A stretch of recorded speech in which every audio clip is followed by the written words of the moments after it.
Eh bien, Seigneur, nous avons chanté Joie pour le monde, le Seigneur vient.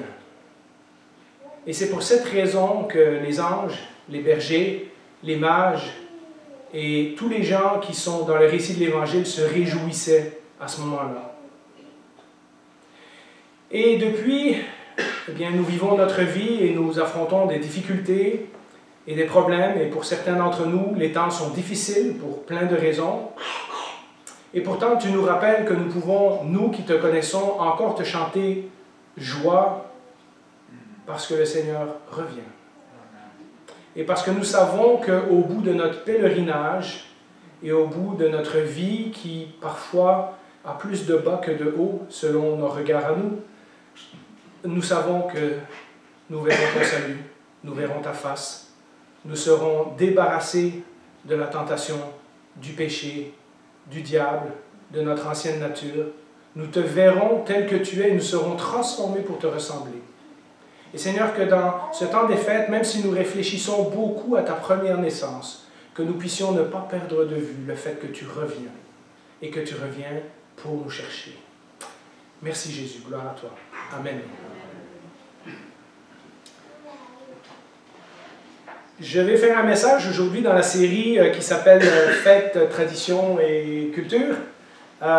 L'idée, c'est de vous parler, de compléter un peu le parcours qu'on avait commencé l'année passée, où on avait parlé de Noël, parce que je sais que dans les plus jeunes, vous allez sur TikTok, sur YouTube, et des choses comme ça, et vous voyez des courts vidéos qui ont l'air de contradire la foi chrétienne. Quelqu'un qui va dire un argument, qui va dire « ben Noël, ça ne peut pas être vrai » ou « la Bible ne peut pas être vraie à cause de telle ou telle affaire ». Et en 30 secondes, c'est très facile d'avoir l'air très convaincant, surtout si le vidéo est bien fait. Et si vous ne savez pas comment défendre votre foi, à un certain moment donné, vous allez penser que tout ça c'est des bêtises et vous allez lâcher la foi. Et donc, dans cette série, on regarde les différentes traditions, les différentes fêtes qu'on fait dans la Bible. On a déjà parlé de l'action de grâce, on a déjà parlé de pourquoi on faisait le baptême des adultes, et éventuellement on parlera de Halloween et de la Saint-Valentin, mais on va continuer cette année la série sur Noël, et j'aurais aimé vous parler de certains arguments que vous entendrez sur Internet qui ont l'air très forts jusqu'au moment où on les examine à la parole de Dieu, et ainsi espérer encourager votre foi et savoir que ce que vous croyez, vous faites bien de le croire, parce que ça peut se défendre aussi intellectuellement. Alors, pour ça, je veux relire le tout début de Luc chapitre 2, où Luc nous raconte comment Jésus est né. Et vous connaissez l'histoire, vous connaissez les bergers, vous connaissez les mages et tout ça, vous connaissez Hérode. Les 2 derniers dimanches, on a parlé de Anne et de Siméon. Donc, vous commencez à avoir un bon contexte, mais juste pour nous replonger dans l'histoire, pour faire travailler notre imagination spirituelle, on va lire les quelques premiers versets.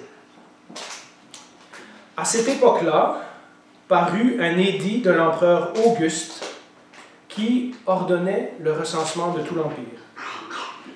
Ce premier recensement eut lieu pendant que Quirinius était gouverneur de Syrie.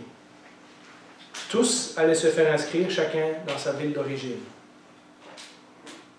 Joseph aussi monta de la Galilée, de la ville de Nazareth, pour se rendre en Judée, dans la ville de David, appelée Bethléem, parce qu'il était de la famille et de la lignée de David. Il y alla pour se faire inscrire avec sa femme Marie, qui était enceinte. Pendant qu'ils étaient là, le moment où Marie devait accoucher arriva. Et elle mit au monde son fils premier-né.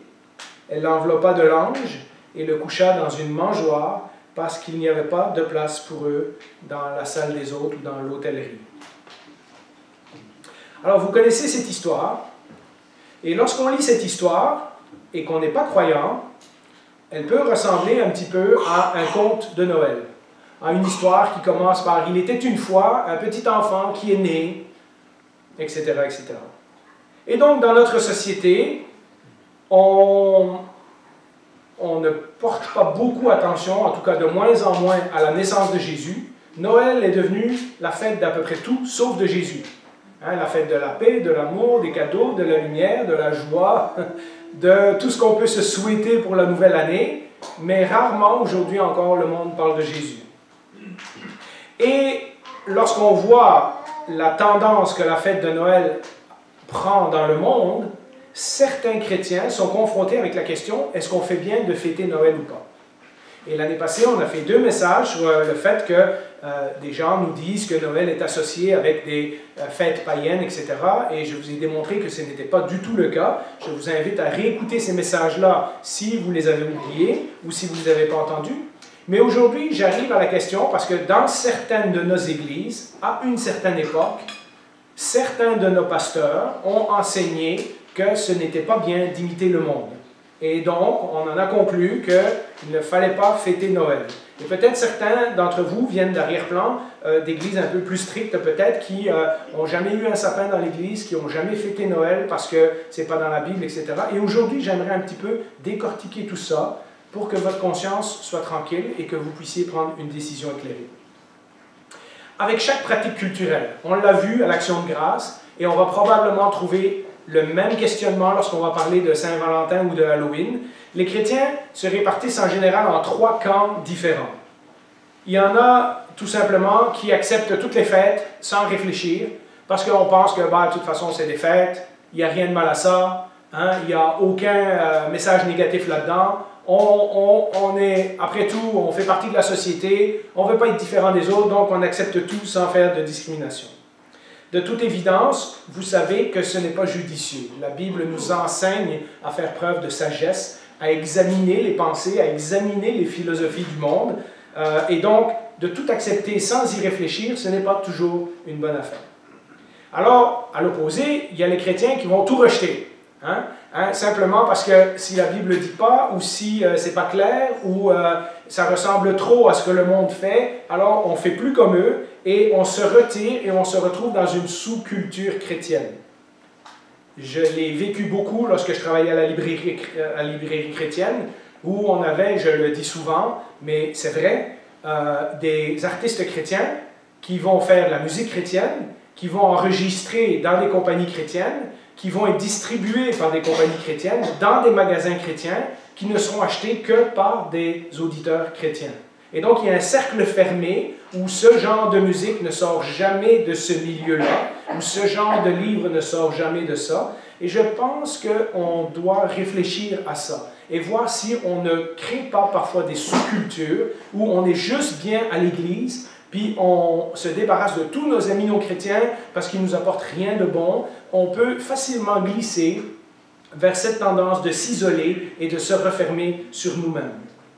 Et puis alors, il y a, et j'espère que c'est la majorité d'entre nous, certains qui vont réfléchir aux pratiques culturelles, et c'est ce qu'on est en train de faire dans cette série, et qui vont enlever ce qui n'est pas bon, et qui vont garder ce qui est positif, et ce qui vaut peut-être la peine d'être sauvé, et peut-être qui vaut la peine d'être restauré et rétabli. Moi, certainement, j'espère pour le jour où le Québec fêtera de nouveau Noël avec Jésus en son centre. Et pour cela, je fais partie du groupe de gens qui ne veut pas rejeter la fête de Noël, même si elle est rendue commerciale et tout, parce que pour moi, elle a une signification beaucoup plus profonde, et je pense que la fête de Noël peut être rachetée par l'exemple des chrétiens qui la fêtent fidèlement. Les chrétiens ont eu beaucoup de succès dans l'histoire de l'Église à prendre des dates, à prendre des événements, à prendre des symboles et à les transformer pour leur donner une signification chrétienne. Alors, nous avons vu l'année passée l'argument que la fête de Noël était d'origine païenne, et je pense avoir démontré clairement que ce n'était pas le cas. Alors, quels sont les autres arguments qu'on entend souvent? Eh bien, un des arguments qui revient souvent, c'est la question des symboles. Dans toutes les fêtes qu'on fête, que ce soit Saint-Valentin, Halloween et tout ça, il y a toute la question de la symbolique. Qu'est-ce que ça représente? C'est quoi le message que ça envoie? Et vous comprenez pourquoi c'est très facile pour un chrétien de s'isoler du monde et dire « Ben non, maintenant Noël c'est rendu commercial, donc je ne veux plus participer à ça. » L'instinct, il est là. Mais regardons la question des symboles. Certains chrétiens vont se dire, puisque le monde célèbre Noël, et que c'est juste une question de dépenser autant d'argent qu'on peut et faire les parties de bureau et toutes ces choses-là, les chrétiens devraient l'éviter. Mais les symboles, en réalité, n'ont que le pouvoir qu'on leur accorde. Je vais vous expliquer. La signification de tout mot, de tout symbole ou de toute coutume est déterminé par l'usage courant et non pas l'usage que ce symbole avait il y a 500 ans ou 1000 ans. Ou quoi. Pour beaucoup de croyants, de non-croyants par exemple, vous allez voir plein de gens qui portent des croix ou qui ont des tatous de croix, et quand on leur demande, ils disent juste qu'ils aiment ça, mais ils ne savent pas ce que ça signifie. Vous voyez, ça c'est le symbole. Pour nous, chrétiens, lorsque nous voyons une croix, nous savons tout de suite ce que ça signifie. Ça signifie que notre Sauveur était sur cette croix pour payer pour nos péchés et qu'il n'est plus sur cette croix, qu'il est ressuscité. Et donc, pour certains, c'est un bijou, pour d'autres, c'est un rappel de la souffrance de Jésus et de la mort injuste de Jésus. Paul le disait très bien dans Galates 6,14, et c'est dans ce cas-là qu'on peut comprendre des phrases comme celle-là. « En ce qui me concerne, jamais je ne tirerai fierté d'autre chose que de la croix de notre Seigneur Jésus-Christ. » Le symbole de la croix, pour Paul, était quelque chose d'absolument essentiel. Par elle, le monde est crucifié pour moi comme je le suis pour le monde. La croix pour le chrétien, le symbole de la croix, si vous portez une croix, si vous avez un tatouage en croix, c'est un symbole que vous êtes mort au monde et vous êtes ressuscité en Christ. Et donc, ce symbole-là est un bon symbole, même si les gens du monde en ont fait autre chose. Pour nous, ça signifie quelque chose de très important, d'essentiel pour notre vie chrétienne. Pour les autres, ça signifie juste un bijou. De même, je vous donne un autre exemple. La croix gammée, vous savez, le genre de S comme ça que les Allemands avaient pendant la Deuxième Guerre mondiale. Dans les religions hindoues, c'est un symbole de prospérité. Et lorsque les nazis ont repris ce symbole-là dans les années 1929-1930, c'était pour dire que l'Allemagne, qui s'était relevée difficilement de la Première Guerre mondiale, allait maintenant connaître une période de prospérité.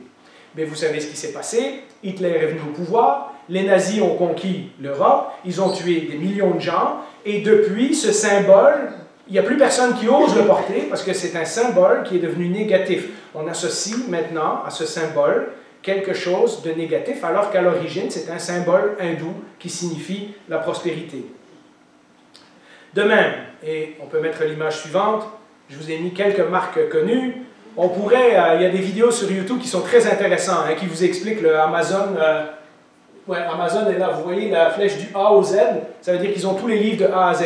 Vous voyez, il y a plein de choses comme ça dans les symboles. C'est vraiment intéressant. Mais regardez le symbole de Nike. Le petit symbole de Nike que tout le monde a sur ses vêtements ou sur ses souliers de course. À l'origine, Nike, c'est la déesse grecque de la victoire.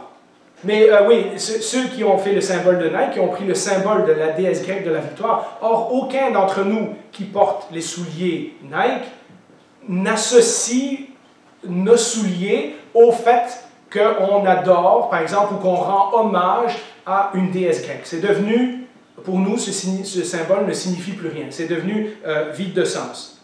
De la même façon, vous savez, ou si vous ne le savez pas, peut-être vous allez être choqué, eh bien, vous savez que nos jours de semaine et nos jours de mois sont nommés d'après des dieux grecs et romains. Donc, le mois de mars, c'était le dieu de la guerre. Or, aujourd'hui, il n'y a plus personne qui dit « je ne vais pas rien faire au mois de mars parce que c'est un mois en l'honneur du dieu de la guerre. » De même, quand on dit en anglais « Sunday », le jour du soleil, c'était une fête à l'origine païenne, mais aujourd'hui, on utilise ça dans le calendrier. Pour nous, c'est devenu même le jour du Seigneur, et on n'a plus aucune réticence à utiliser le mot Sunday ou le mot dimanche, parce que pour nous, le symbole ou la signification de ce mot-là a perdu son sens et elle a été transformée dans quelque chose d'autre. Mercure, mercredi, Saturne pour Saturday, Thursday, en anglais c'est un peu plus clair, c'est le jour de Thor. Jeudi en latin c'est Jupiter. Donc voilà, vous voyez, on utilise ces mots-là et c'est des mots d'origine païenne et pourtant aujourd'hui on les utilise dans notre langage de tous les jours. On peut donc conclure que même si à l'origine il y a peut-être certains des symboles de Noël qu'on pourrait éventuellement retracer la trace à l'Antiquité et dire « ouais, mais ça, à l'origine, c'était un symbole païen », de toute façon, aujourd'hui, ça n'a plus cette association-là. Et donc, nous ne devrions pas nous inquiéter, nous ne devrions pas baser tout notre argument en disant « Bon, voilà, je ne vais plus fêter Noël parce que les gens ont tordu le sens, etc. » Pour nous, l'important, c'est ce que ça signifie pour nous. Alors, tout en parlant des symboles, est-ce qu'il y a moyen de donner une signification chrétienne des symboles? Eh bien, au travers de l'histoire du christianisme, il y a des gens qui ont facilement vu comment on pouvait prendre des symboles et leur donner un sens chrétien. Et des milliers d'années plus tard, on l'entend parfois dans certains poèmes à Noël, dans certains de nos chants qu'on chante, dans certaines de nos prédications, les pasteurs vont utiliser ça comme illustration. Aujourd'hui, par exemple, les cadeaux, on dit que Noël, c'est la fête où on reçoit beaucoup de cadeaux. Mais on peut facilement regarder dans le texte biblique et dire les premiers qui ont offert des cadeaux, ce sont les mages. Et donc, de dire, il n'y a rien de mal à fêter les cadeaux parce que lorsque Jésus est né, les mages ont donné quelque chose qui leur coûtait cher pour honorer la naissance de cet enfant. Alors, voilà, il faut parfois reprendre le sens des cadeaux et leur redonner une signification chrétienne. Ça serait bien, d'ailleurs, lorsqu'on donne des cadeaux à nos enfants, de leur expliquer « je te donne des cadeaux parce qu'il y a quelqu'un qui m'a donné un plus grand cadeau ». Et peut-être d'utiliser la question des cadeaux pour enseigner les enfants dans l'histoire de Noël. Le sapin qui ne perd pas ses épines. Vous savez qu'il a été choisi comme symbole de Noël pour représenter la vie éternelle. En anglais, ça s'appelle un evergreen. Il est toujours vert, il ne perd pas ses épines. Et donc, on peut facilement prendre l'histoire du sapin et expliquer ce qu'est la vie éternelle en reprenant ce symbole et en lui donnant un sens chrétien. Les cloches. Vous savez, il y a des cloches à Pâques, mais il y a aussi des cloches à Noël. Hein, ça sonne à minuit chrétien, à la messe de minuit, à l'église catholique, ils font sonner les cloches, etc. Mais on oublie que les cloches et les cantiques, et tout ça sont partout dans le récit de Noël. Il y a les anges qui chantent, il y a les bergers qui célèbrent, etc. Et donc on peut facilement reprendre ça et utiliser, leur donner un sens chrétien. On dit que souvent, Noël, c'est la fête de la lumière. Mais quelle belle idée de reprendre Jean chapitre 1, la lumière est venue dans le monde, et d'expliquer que la raison de la lumière, c'est la lumière que le Seigneur a fait briller sur notre vie pour nous montrer comment on est et sur le chemin où il veut nous conduire. Hein? Et donc, on peut facilement faire un message chrétien. On peut même faire une prédication là-dessus, je l'ai fait il y a quelques années. Et puis, il y a l'étoile en haut du sapin. Ah ben tiens, elle est plus là. C'est pas grave. On l'a oublié. Mais vous savez, là, certains d'entre vous sont traditionnels, ils ont une étoile. Hein? Parfois on met un ange, mais en général c'est l'étoile. Mais l'étoile, elle est dans le récit biblique. C'est très facile d'expliquer aux enfants, tu sais pourquoi il y a une étoile sur le sapin? Et de faire un rappel de l'histoire des mages et dire, c'est par cette étoile-là qu'ils ont été guidés jusqu'au Messie et qu'ils sont venus l'adorer. Et donc, la réalité, c'est que certaines personnes vont vous dire « Ah oui, mais regarde, quand vous fêtez Noël, vous célébrez les cadeaux, les sapins et les étoiles artificielles. » Non, nous n'adorons pas ces objets-là. Nous utilisons ces objets-là pour en faire des leçons, mais nous ne prosternons pas devant ces choses-là. Ils sont juste un outil, un rappel d'un message extrêmement important pour nous. Et en tant que symbole, ils ne sont pas non plus obligatoires. C'est-à-dire que si vous vous sentez mal d'avoir un ange dans votre sapin parce que voilà, la Bible vous convainc d'une certaine chose, ben n'en mettez pas. Ce n'est pas une obligation. Par contre, je vous rappelle que les anges sont dans l'histoire de Noël et ils ont chanté aux bergers. Et donc, il n'y a pas vraiment de mal à avoir un ange, mais je vous laisse réfléchir à ces convictions vous-même. Si vous ne voulez pas décorer, et si vous ne voulez pas offrir des cadeaux, parce que vous avez quelque chose contre la société de consommation, c'est parfait. Il n'y a rien de mal à ça. Il n'y a pas d'obligation d'offrir des cadeaux. Ce n'est pas, en tout cas, une obligation biblique. Les enfants vous diront qu'il y a une obligation, mais ce n'est pas biblique. En fait, on devrait même peut-être faire la réflexion plus souvent, parce que certains d'entre nous, comme je l'ai dit, acceptent facilement les coutumes du monde. Ça serait bien de faire la réflexion, pourquoi on se sent obligé d'acheter des cadeaux? alors que certains de nous ont des petits moyens financiers. N'est-ce pas justement parce que nous sommes influencés par l'aspect commercial des fêtes que toute la culpabilité, tout le désir, toute la convoitise qui vient avec, parce que les publicités de Noël sont vraiment bien faites, hein? Voilà, donc il y a moyen aussi d'utiliser ces symboles pour faire une réflexion chrétienne sur la valeur des choses. Donc, indépendamment de ce que les symboles ont pu déjà signifier dans le passé, on doit évaluer ce qu'ils signifient aujourd'hui, sans associer automatiquement les bougies, les cloches, le sapin et tout ça à un culte païen. Je vous invite de nouveau à revoir les arguments qu'on avait vus l'année passée. On a parlé de beaucoup de ces choses-là et clairement, les gens sur Internet font des sauts, font des liens entre deux choses qui sont à des centaines d'années de différence et qu'on ne peut pas faire de lien clair. Par contre, il y a aussi, dans nos célébrations de Noël, des choses qui sont non bibliques et qui devraient être abandonnées si ce n'est pas déjà le cas. Manger ensemble,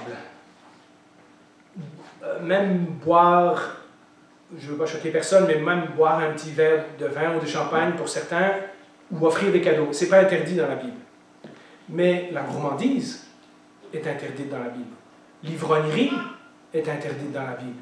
L'endettement est considéré comme un piège. L'argent est une racine de tous les maux. Donc, vous voyez, il y a quand même un enseignement biblique, même si ce n'est pas dans le récit de Noël, il y a des choses qui sont condamnées dans l'Écriture, et nous devrions faire attention dans notre pratique de Noël si nous ne copions pas la philosophie du monde et que nous oublions le vrai sens de Noël. Romains 13, l'apôtre Paul nous rappelle, « Conduisons-nous honnêtement, comme en plein jour, sans orgie, ni ivrognerie, sans immoralité, ni débauche, sans dispute, ni jalousie, mais revêtez-vous du Seigneur Jésus-Christ et ne vous préoccupez pas de votre nature propre pour satisfaire ses convoitises. » Il y aurait tout un message à faire là-dessus. La raison qu'on veut s'acheter des trucs à Noël, c'est souvent par convoitise. On a envie, puis on se dit c'est Noël, on va se le permettre même si on n'a pas d'argent. Et donc, je vous invite aussi à faire cette réflexion-là dans le temps des fêtes et peut-être la faire en famille. Parfois, c'est bien quand toute la famille est d'accord et dire c'est vrai qu'on dépense beaucoup d'argent pour des cadeaux qu'on va déballer en 30 secondes. Est-ce qu'il y a moyen de faire quelque chose de mieux, d'offrir des cadeaux qui ont plus de valeur, voilà, je vous laisse faire cette réflexion-là en famille. Par conséquent, il est bon pour chacun d'entre nous d'examiner la raison pourquoi nous faisons toutes ces célébrations-là et pour s'assurer que bibliquement, elles honorent Dieu. Elles honorent vraiment Dieu. Que Noël n'est pas une excuse pour nous de donner dans tous les excès en disant « Ah, ben on fête Jésus, mais en fait Jésus est numéro 9 sur la liste. » Et en second lieu, comme nous vivons dans une société, et je l'ai déjà dit à plusieurs reprises, qui revient de plus en plus à un paganisme du style gréco-romain, eh bien, il se pourrait que dans quelques années, nous devrions faire des choix de ne plus afficher certains symboles. Parce que les gens vont les détourner de leur sens original. Et je vous donne un exemple. Bien que l'arc-en-ciel soit dans la Bible, vous savez qu'aujourd'hui, l'arc-en-ciel est associé à un groupe qui a des idées contraires aux enseignements bibliques. Et donc, c'est peut-être plus sage pour nous d'afficher des arcs-en-ciel sur nos plaques d'auto ou sur nos fenêtres à la maison, etc. Là encore, c'est une question de liberté. On peut facilement expliquer que l'arc-en-ciel est un signe, un rappel du jugement que Dieu avait prononcé au temps de Noé et embarqué dans une conversation. Mais la plupart du temps, si les gens vous voient avec un t-shirt de couleur arc-en-ciel, ils vont penser que vous supportez leur groupe. Donc, vous voyez, il y a peut-être des symboles dans quelques années, parce que notre société va devenir païenne. Peut-être que ça sera sage, dans quelques années, de réexaminer nos pratiques et dire, ouais, peut-être que le sapin, quand les gens vont dans les forêts pour faire des cultes au sapin, c'est peut-être pas un bon message qu'on envoie. Donc, voilà, en ce moment, on est là. Dans quelques années, ça se pourrait qu'on doit réévaluer nos pratiques culturelles. Alors, voilà la question des symboles. C'était mon gros point aujourd'hui, mais pas le plus important. Je vais vous sortir 2-3 autres choses que vous verrez sur TikTok, sur YouTube, sur des choses, sur des endroits où c'est assez court. Un des arguments qu'on entend parfois, c'est les anniversaires qui sont mentionnés dans la Bible sont négatifs. Donc, on n'est pas encouragé à fêter l'anniversaire de Jésus. Les gens vont vous dire qu'il y a 2 anniversaires qui sont mentionnés dans la Bible, et c'est vrai que quand on les lit, eh bien, ça fait un petit peu regretter les anniversaires. Le premier, c'est celui du Pharaon, hein, qui a, dans Genèse 40, verset 20, nous lisons, 3 jours plus tard, le jour de son anniversaire, le Pharaon organisa un festin pour tous ses serviteurs, et il éleva bien haut le grand responsable des boissons, ainsi que le chef des boulangers au milieu de ses serviteurs. Et malheureusement, il y en a un qui ne va pas faire plaisir au Pharaon, et il va finir par se faire exécuter. Et donc, les gens disent, ben là, il y a un anniversaire qui est mentionné dans la Bible, et l'anniversaire finit mal. Et l'autre, on en a parlé il n'y a pas longtemps, c'est l'anniversaire d'Hérode. Vous vous rappelez? Marc, chapitre 6, verset 21. Cependant, un jour propice arriva lorsqu'Hérode, pour son anniversaire, donna un festin assez grand aux chefs militaires et aux personnalités de la Galilée. Et vous savez comment ce festin a fini? Il a fait décapiter Jean-Baptiste. Et donc, certaines personnes ont regardé cet argument et ils ont dit, ben alors, il ne faut pas fêter d'anniversaire parce que les seuls anniversaires qui sont mentionnés dans la Bible sont des histoires négatives. C'est une fausse association.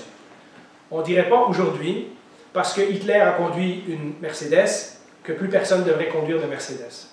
Vous voyez, on associe une mauvaise chose avec une marque, par exemple, ou avec un événement, et après, on en tire une conclusion. Ou alors que c'est mal de conduire des Mercedes. Et puis, la Bible ne nous dit pas que c'est les anniversaires qui étaient mauvais, mais c'était le Pharaon et Hérode qui étaient mauvais. La Bible ne nous dit pas que c'était mal de fêter l'anniversaire, mais que ces gens ont fait le mal le jour de leur anniversaire. Finalement, 2 personnes inspirées par le Saint-Esprit, Matthieu et Luc, ont choisi de nous raconter la naissance de Jésus, le jour de la naissance de Jésus, dans la Bible. Il y a donc, selon moi, une cause pour célébrer la naissance de Jésus et non pas utiliser l'argument que c'est pas son anniversaire, les anniversaires sont mauvais, donc on ne doit pas le faire. Dans la même vague d'opinion, les gens disent « Ouais, mais Noël, c'est pas mentionné dans la Bible. » Il y a beaucoup de mots qui ne sont pas mentionnés dans la Bible et pourtant qu'on accepte dans la foi chrétienne. Hein, le mot Trinité, on en a parlé dans notre cours de doctrine, n'existe pas dans la Bible et pourtant il représente une réalité qui est très claire dans les pages de l'Écriture. Bien, Noël il ne fait pas marquer nulle part. N'oubliez pas le 25 décembre de fêter Noël, dans aucune des lettres de l'apôtre Paul, mais ce n'est pas parce que ce n'est pas mentionné que c'est interdit. Si Noël n'est pas mentionné, nous avons déjà examiné la même chose avec l'action de grâce.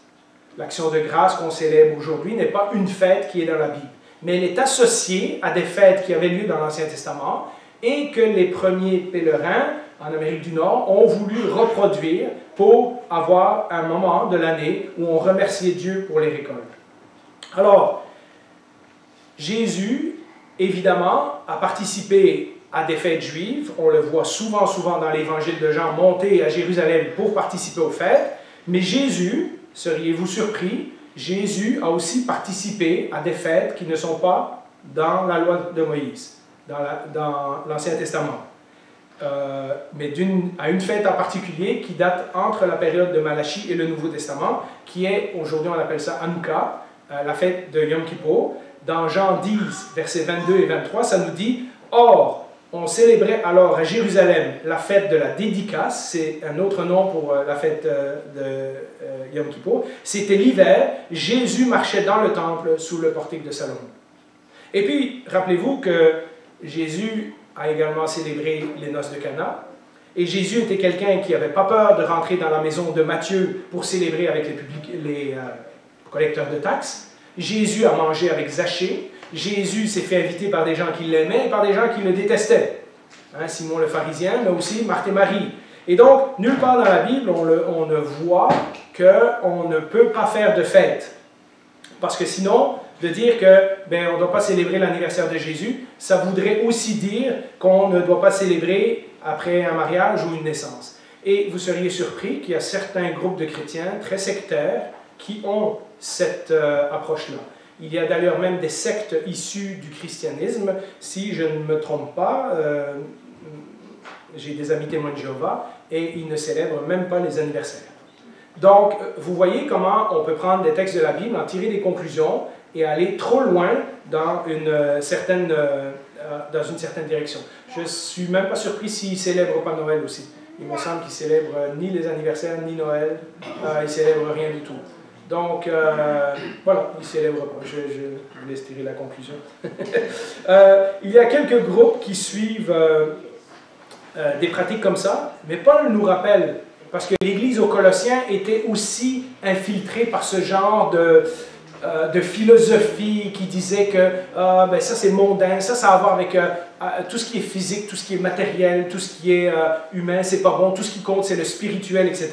Et dans Colossiens 2, versets 16 et 17, Paul leur rappelle que personne donc ne vous juge au sujet du manger ou du boire ou à propos d'une fête, d'un nouveau mois ou du sabbat. Tout cela n'était que l'ombre des choses à venir, mais la réalité est en Christ.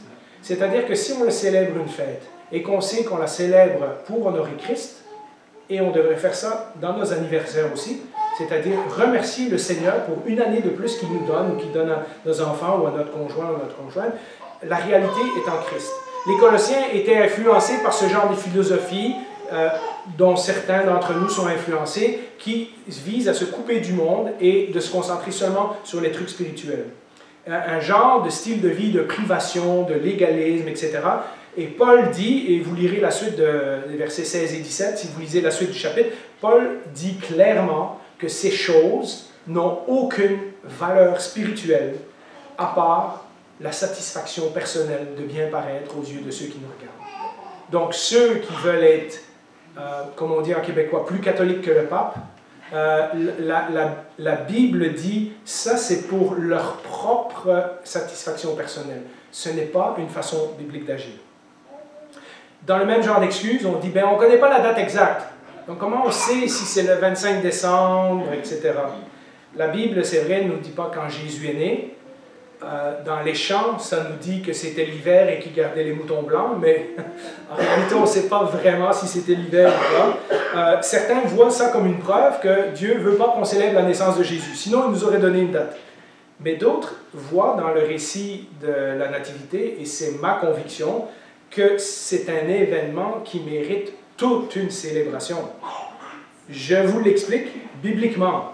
Les anges ont clairement chanté la naissance du Messie comme le sujet d'une grande joie, et ce pour le monde entier. Luc 2, verset 3, et tout à coup une foule d'anges, pas 3 anges, ce n'était pas un quartet, c'était une chorale, hein? Et tout à coup une foule d'anges de l'armée céleste se joignit à l'ange. Ils adressaient des louanges à Dieu et disaient « Gloire à Dieu dans les lieux très hauts, paix sur la terre et bienveillance parmi les hommes. » Et ça, c'était clairement parce que Dieu avait envoyé son Fils sur la terre. Les bergers ont célébré la naissance après avoir vu Jésus. Regardez ce que Luc nous dit au chapitre 2, verset 20. Puis les bergers repartirent en célébrant la gloire de Dieu et en lui adressant des louanges à cause de tout ce qu'ils avaient entendu et vu et qui était conforme à ce qui leur avait été annoncé. Et puis, les mages sont venus de très loin pour adorer Jésus. Matthieu 2, 10. Quand ils aperçurent l'étoile, ils furent remplis d'une très grande joie. Ils entrèrent dans la maison, virent le petit enfant avec Marie, sa mère, se prosternèrent et l'adorèrent. Ensuite, ils ouvrirent leur trésor et lui offrirent en cadeau de l'or, de l'encens et de la myrrhe. On l'a chanté tantôt. Et puis, on n'a pas encore parlé d'Élisabeth et de Zacharie, ni de Siméon et de Anne, qui se sont aussi réjouis à la naissance de Jésus. Vous savez, mes amis, si le Saint-Esprit, qui a inspiré toute la Bible, a jugé bon que 2 de nos 4 évangélistes nous donnent des détails précis sur la naissance de Jésus, incluant le fait que plein de gens ont célébré sa venue, alors je pense qu'on peut célébrer l'anniversaire de Jésus. Je pense qu'on peut célébrer la fête de Noël. Ceci m'amène à mon point où je veux vous donner des outils pour réfléchir comment je décide si une fête est bonne pour moi et ma famille ou pas.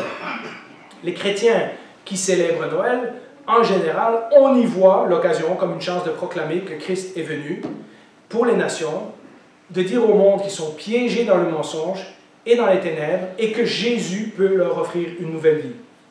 Comme la Bible le dit, célébrer ou non Noël est une décision personnelle. Alors vous me dites, Jean-Philippe, où est-ce que c'est marqué ça? Eh bien, 2 passages très clair. Romains 14, versets 5 et 6. L'un fait une différence entre les jours, un autre les estime tous égaux. Donc, pour les infirmières qui travaillent le soir de Noël, ce n'est pas un péché. Il y a des jours où vous êtes obligé de rentrer travailler. Et la Bible nous dit que dans les convictions, eh bien, oui, pour cette année-là, ben, Noël, ça va être un autre jour comme les autres. Et puis, on fera peut-être Noël le 26 ou le 27, quand on a une journée de congé. Que chacun ait dans son esprit une pleine conviction.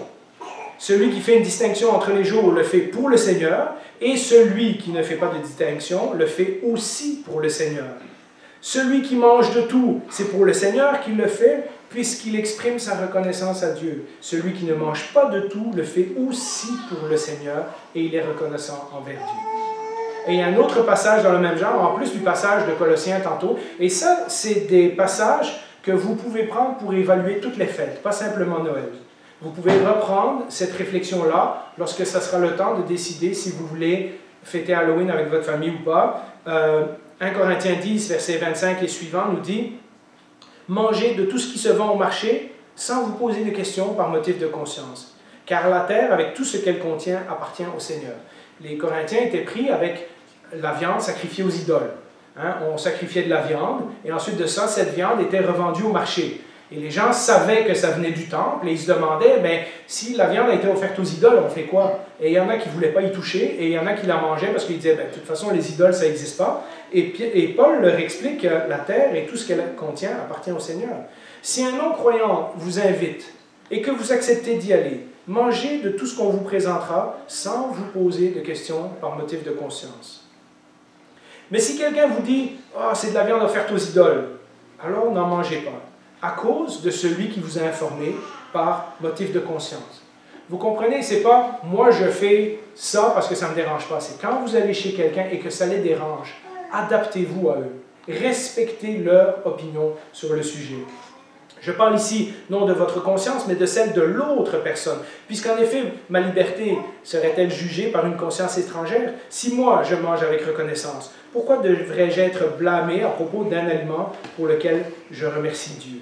Et vous pouvez lire la suite. Hein, le conseil de Paul, c'est toujours ceux qui croient qu'ils sont forts dans la foi, qui doivent faire des compromis pour ceux qu'ils considèrent plus faibles dans la foi. C'est jamais à nous de forcer ceux qui sont plus faibles à la foi de s'adapter à nos standards. C'est nous, par respect, qui devons parfois mettre de côté certaines choses pour ne pas choquer un chrétien qu'on sait que ça le dérangerait. Il n'y a rien, je vous le dis clairement, il n'y a rien de spirituel à avoir un sapin chez soi, et il n'y a rien de spirituel de dire « moi je n'ai pas de sapin ».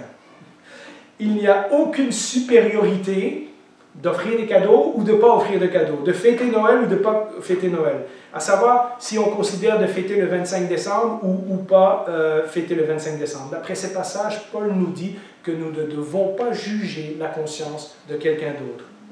Si vous êtes mal à l'aise avec votre conscience, et ça se pourrait très bien, on a déjà eu dans cette église des gens qui étaient très mal à l'aise avec le sapin de Noël. J'espère que ce n'est pas une raison pour que ces personnes ne reviennent plus à l'église. Mais si vous êtes mal à l'aise avec votre conscience de célébrer certaines traditions, vous avez tout à fait le droit de vous en abstenir, sans toutefois imposer vos convictions sur les frères et sœurs.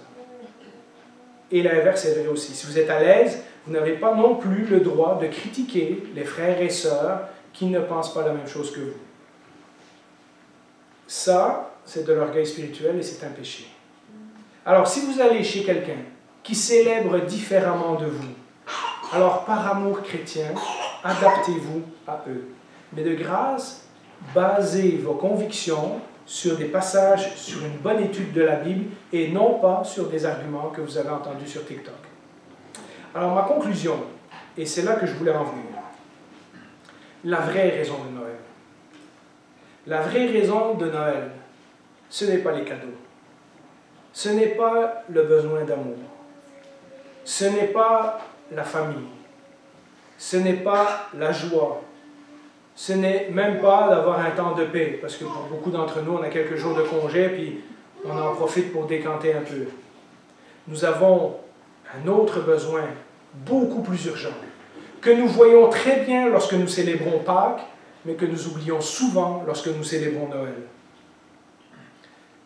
Notre besoin, nous avons désespérément besoin d'être sauvés de la colère de Dieu. Et quand nous pensons au petit Jésus dans la crèche, parfois nous oublions que nous étions ennemis avec Dieu. Nous avons besoin d'être sauvés de nos péchés. Et le plus beau cadeau, ce n'est pas les cadeaux qu'on voulait et que nos parents nous ont offerts, mais c'est le cadeau immérité qu'on a reçu de la part du Père Céleste qui a envoyé son Fils pour payer notre dette à notre place. Et nous avons besoin désespérément d'être sauvés de notre séparation avec Dieu. Et cette séparation, nous pouvons l'empirer en mettant plein de choses entre nous et Dieu au temps de Noël.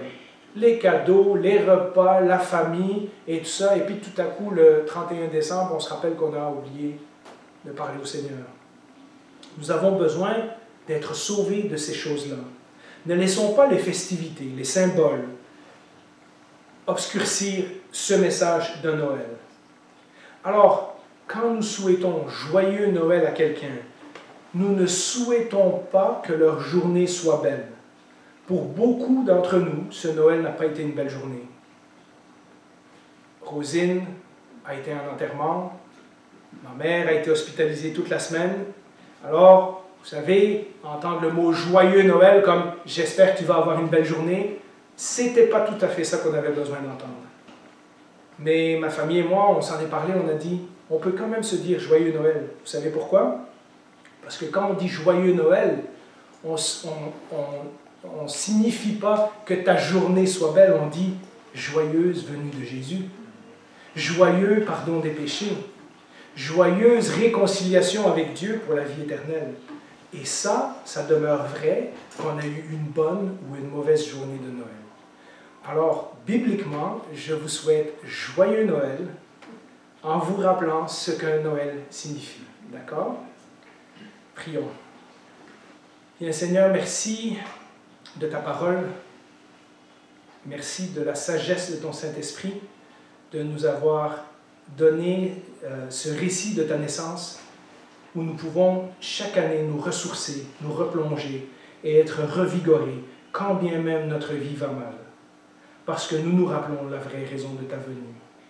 Seigneur, alors que nous allons aller vers le dernier chant, nous voulons une fois de plus, comme ça a été fait pendant tout ce culte, te glorifier, te rendre grâce, nous mettre à genoux devant toi comme les mages, t'offrir ce que nous pouvons t'offrir, c'est-à-dire notre vie et notre cœur, et dire merci Jésus d'être venu sur terre il y a 2000 ans pour me sauver, moi le premier des pécheurs.